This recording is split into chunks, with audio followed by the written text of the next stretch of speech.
Let me tell you the truth most people never hear. You are being pulled by two forces at all times, the comfort of now and the cost of later. Most will choose now. Most will live a life they think they want, only to arrive at a destination they didn't intend, because they traded what they wanted most for what they wanted now. That's the tragedy. Not that people aim too high and miss, but that they aim too low and hit. They take the easy route, the fast route, the visible route. They chase what feels good today, validation, distraction, pleasure, but forget the compound interest of becoming. You see, long-term thinking is a lost art, but it is also the master key, and no one will hand it to you. You must discover it the hard way, the way life whispers in pain and regret, or you choose to see it now. You choose to slow down and zoom out. You choose to build something that doesn't just feed your ego, but shapes your soul. Because long-term thinking is not just about goals, it's about who you become in the process of pursuing them. The ant has no commander, no boss, no overseer, and yet it prepares, it plans, it stores, it works in the summer for the coming winter. Why? Because nature knows something we forget. The future is coming whether you're ready or not. And those who think long, prepare. Those who think long, delay gratification. Those who think long, outlast. Anyone can hustle for a week. Anyone can fake discipline for a month. But to plant seeds in silence, water them in obscurity, and keep showing up before the harvest, that takes vision. That takes strength of character. That takes a mind trained to think beyond this moment. And here's the secret. The longer your horizon, the more powerful your decisions. Because when you really think long term, gossip becomes noise, rejection becomes a lesson, setbacks become strategy, and time becomes an ally, not an enemy. But short-term thinkers, they panic, they quit, they look at the scoreboard after one quarter. They need to be seen, validated, rewarded right now. Long-term thinkers, they're too busy planting forests while others chase fireworks. Let me ask you something. When was the last time you did something for your future self? Not tomorrow, not next week, but the version of you 5, 10, 20 years from now. That version is watching, waiting. Depending on the decisions you make today, every hour wasted on mindless scrolling is time stolen from that person. Every excuse you justify is weight added to their shoulders. You either build a future you can be proud of, or you inherit one by default. And that's where most people go wrong. They think someday is a strategy. It's not. Someday is where dreams go to die, because someday turns into never, and most people only realize it when it's too late. They run out of time, they run out of health, they run out of energy, and then they look back, not in anger, but in regret. Not because life was unfair, but because they were, to themselves. There's a farmer in every one of us, a soul that knows the value of planting now and waiting, a voice that says, do the work, let time do the rest. But we've been trained to ignore it. We've been conditioned to expect the fruit before we till the soil, to demand results before we've done the reps, to skip the roots and still expect the tree to grow. But growth doesn't follow demand. It follows design. And the design says, you reap what you sow, not instantly, but inevitably. So the question is not, is it working? The question is, are you still planting? Are you still watering the values you believe in, the habits you promised yourself, the goals that scare you because they matter? Or have you traded the long game for the lie of comfort? Because comfort isn't peace, it's a slow rot. And if you sit in it long enough, you forget you were ever meant to move. Let me tell you a story. There was a man who walked into a bamboo forest.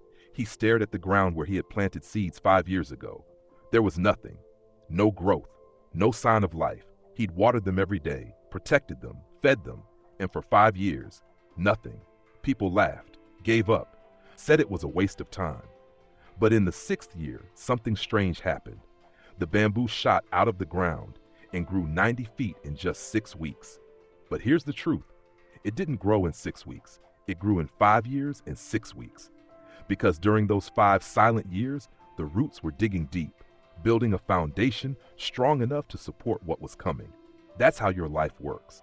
Most people quit in year 2, some in year 3, almost all by year 4. But the ones who make it, they don't just wait. They work while they wait. They prepare. They believe. They show up when it's quiet. And when their time comes, the world calls them an overnight success. But they know better. They know it was long-term thinking and long-term doing. You want power? You want freedom? Then learn to delay gratification. Learn to say no to what's easy so you can say yes to what's worthy. Learn to disappoint the crowd so you can build something that matters. The greatest form of confidence isn't loud. It's quiet. It's built when you make sacrifices no one sees. When you train in the dark. When you study while others sleep. When you choose discipline over distraction, purpose over pleasure, consistency over chaos. And over time, those quiet choices stack. They form identity. They create momentum. They sharpen your edge. That's the real secret. Long-term thinking doesn't just change your outcomes, it changes you. It builds emotional muscle. Because life will test you. It will delay the harvest. It will mock your progress. It will hand you silence when you crave applause. And if you think short-term, you'll fold. You'll say it's not working. You'll switch paths. Blame the market. Blame your luck. Blame the algorithm. Blame everything but your commitment. But if you think long, you stay. You evolve. You adapt. Because you know, the root-term thinkers don't need motivation. They need motivation. They need clarity. Clarity of who they are. Clarity of what they value. Clarity of what they're building and why. Because when your why burns hot enough, the how will reveal itself. When your purpose is strong, your patience gets stronger. When your vision is clear, your excuses become irrelevant. And let's be clear, you don't rise to your goals, you fall to your standards. You don't become what you say you want, you become what you consistently tolerate. That's the weight of personal responsibility. But it's also the gift. Because the moment you take ownership is the moment you take back power, not over others, but over yourself. And when you master you, the world bends. Not easily, but eventually. Let me give you something practical. Want to build long-term thinking? Practice this daily. Ask better questions. Not what feels good right now, but what builds the version of me I respect tomorrow. Not how do I keep up with them, but how do I build something that lasts without them? Not what am I avoiding, but who am I becoming by avoiding it? Ask, then answer honestly, then act like your life depends on it, because in many ways it does. Your mindset is your operating system. Your habits are your code. Your choices are your votes for the future. And every day, you either vote for your greatness or against it. The greatest builders in history, the ones who shaped nations, wrote philosophies, changed generations, they didn't think in days or months. They thought in decades. They lived with patience and moved with urgency. They knew they wouldn't finish what they started, but they started anyway. Because they understood the compound effect of living with purpose. So what about you? What are you building? What seeds are you planting? What roots are you growing? And when the storm comes, because it will your life stand? Or will it fall because you spent too long decorating a facade instead of reinforcing a foundation? Look around. Most people are chasing speed, virality, hacks, secrets. But you can chase depth. You can build something so rooted in values, discipline, and clarity that it doesn't just last, it leads. Because when the noise fades and the crowd moves on and the trend dies, character remains, habits remain, work ethic remains, and in the end, you remain. Not the distracted, dopamine-addicted version of you, but the grounded one, the deliberate one, the one who doesn't chase storms but creates rain. That version, it doesn't come from scrolling or hoping or dreaming. It comes from discipline, philosophy, daily decisions, long-term thinking. You want something to hold on to? Here it is. Play the long game, even when no one claps, even when the rewards are slow, even when the finish line disappears. Especially then, because that's when most give up and where you get your edge. That's where character is built. That's where your future is forged. And one day, you'll look around at the life you built and it will make sense. Not because it was easy, but because it was earned. Piece by piece, decision by decision, year after year, built not in haste, but in wisdom. Built not on sand, but on stone. Built not for applause, but for meaning. That is the power of long-term thinking, and it will never go out of style. I want you to remember this. Success is not something you chase, it's something you become. You don't attract wealth, respect, or greatness by begging for it, but by becoming the kind of person who naturally commands it. And becoming that person takes time, takes weight, takes repetition.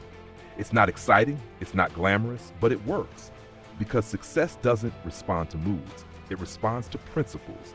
And those principles, the ones Jim Rohn taught, the ones the ancient philosophers lived by, the ones every self-made person eventually discovers, are all rooted in one law. If you do what is easy now, life will be hard later. But if you do what is hard now, life becomes easier later. That's the paradox. And the longer you think, the more it makes sense. Because time exposes everything. It exposes poor values. It exposes weak commitments. It exposes surface-level ambition. But it also reveals character, the kind that isn't seen in year 1 or even year 5. But in decade 2, in generation 3, when the things you planted in silence now feed people you'll never meet. That's the legacy of long-term thinking. It's not just for your benefit. It's for those you'll never see. For lives that intersect with yours through something you built with discipline, clarity, and sacrifice. You see, the person who thinks short-term asks, "What can I get?" But the person who thinks long-term asks, "What can I leave behind?" And it starts small. It starts in the moment you wake up and choose to train when you don't feel like it. In the choice to learn something new when entertainment is easier. In the decision to save when spending feels better. It starts in silence, far from applause. But over time, those decisions accumulate. They multiply. They compound. That's the law of the harvest. And the law of the harvest doesn't care about feelings. It cares about faithfulness. If you plant seeds of laziness, distraction, and fear, don't be surprised when your life yields regret, insecurity, and scarcity. But if you plant seeds of discipline, vision, and integrity, even if it takes time, your harvest will come. Maybe not when you expect it, but always when you're ready for it. So why do most people never get there? Simple. They interrupt the process. They dig up the seeds too early to see if they're growing. They abandon the field because the rain didn't come when they wanted. They chase new strategies every month, new identities every week, and call it reinvention, when really, it's just another form of quitting. But long-term thinkers know, consistency looks boring to the untrained eye.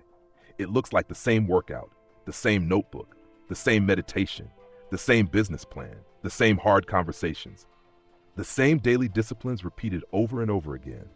But what the world calls boring, the successful call foundation. Because long-term thinkers don't need entertainment, they need alignment. They don't need hype, they need direction, and that's what most never develop. A compass. Something inside so strong, so deeply aligned with who they want to be that it anchors them through the waves of life. Let me tell you what long-term thinking does to your soul. It humbles you. It breaks your addiction to instant gratification. It forces you to build identity on values, not visibility. And over time, it matures your vision because you stop asking, "How fast can I get it?" And you start asking, "How well can I build it?" That shift alone can save a decade of your life because speed without direction is chaos. Growth without values is empty. And ambition without patience becomes self-destruction. But when you think long-term, really long-term, you start to realize life is not a sprint. It's not even a marathon. It's a garden. And the greatest gardens are not built overnight. They're cultivated with care, with precision, with vision. They are pruned, they are protected. They are watered when the skies are dry. They are kept alive not by chance, but by choice. So I ask you now, what are you planting? What are you cultivating? What future are you creating? Not with your intentions, but with your actions. Because 10 years from now, something will grow. Will it be a harvest of regret or a life of quiet power? Will it be a legacy built on sand or a soul rooted in wisdom? The answer won't come from a breakthrough. It will come from the thousands of micro decisions you make when no one is watching. That's where greatness is built. Not on the stage, but in the shadows. And the person who commits to the long term, through seasons, through silence, through setbacks, that person becomes unstoppable. So here we are, at the edge between who you've been and who you're becoming. And maybe no one has ever told you this, but I will. You were not born to be average. You were not created to coast. You were not designed to fit in, fade out, and die full of excuses. There is more in you, and you know it. That whisper inside you, that ache, that restlessness that shows up when the world goes quiet, that's not anxiety. That's your potential, trying to breathe. That's the future version of you, the disciplined one, the focused one, the powerful one, reaching backward, begging you to start. Not tomorrow, not next week, but now. Because every minute you wait, that future fades. And one day, if you're not careful, you'll wake up and realize the future you were supposed to become is now buried beneath distraction, delay, and comfort. But not if you decide, right now, to think long, to stop needing fast results and start building a strong foundation, to stop comparing yourself to noise and start aligning yourself to truth, to stop asking for applause and start demanding consistency. Because that's how it happens. Not in one big moment, not in a flash of genius, but in a quiet personal decision. I will not live the rest of my life reacting. I will build. And from that decision, the real work begins. You start showing up when it's boring. You start practicing when no one's clapping. You start saying no to the short-term dopamine so you can say yes to long-term dignity. You start becoming someone you're proud to be alone with. Because at the end of your life, when the noise dies down, when the crowd is gone, when the timeline is silent, you won't be judged by how many people followed you. You'll be judged by how well you followed through. That's legacy. Not what you leave behind in the world, but who you leave behind in yourself. And if you build that person right, if you think long, choose well, and live aligned, that legacy will echo far beyond you. So don't just dream, design. Don't just react, decide. Don't just exist. Build a life that matters. Think long, act now, and become everything you were born to be.